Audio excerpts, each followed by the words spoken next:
Now, the NDC in the Ablekuma North constituency insists that the earlier declaration of its candidate as the MP-elect remains valid despite the Electoral Commission's nullification of results for the constituency. The party has vowed to uphold the initial declaration. My colleague Jeffrey Fifi Annan attended a press conference organized by the party and has this report. The parliamentary result for the Ablekuma North constituency is among 9 constituencies whose results have been contested by both the NPP and the NDC. Following the Electoral Commission's decision to nullify earlier declarations made by returning officers in these disputed constituencies, a recollation exercise was held yesterday at the Regional Collation Center.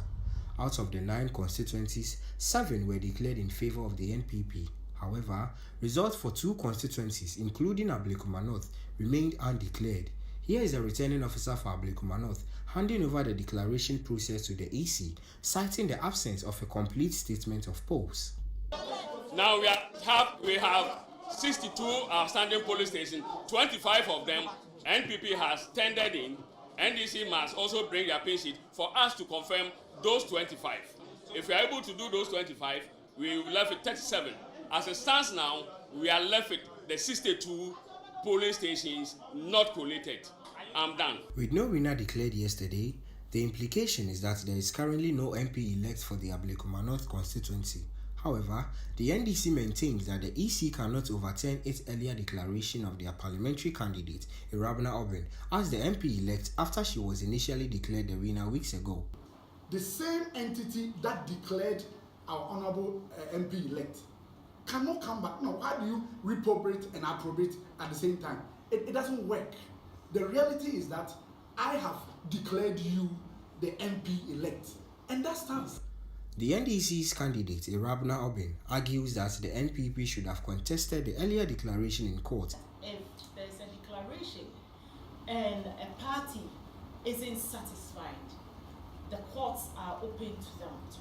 At a press conference held at the office of the NDC candidate earlier today, the party's Ablekuma North faction declared that they would not accept any attempt by the EC to undermine the will of the people. We urge our Electoral Commission to adhere to the principles of transparency, accountability, and fairness. The people of Ablekuma North deserves nothing less. We stand resolute in protecting this mandate and will lawfully resist any effort to subvert the people's choice. Madam Irabna Obin expressed concern that the developments surrounding the recollation exercise tarnished the credibility of the Electoral Commission. The NDC in Ablekuma North for the first time in 28 years has won the seat. I think all of this happening dents our electoral laws and processes. The judiciary shouldn't get involved, and I would want to use this medium to plead with them. She further called for strict adherence to electoral laws.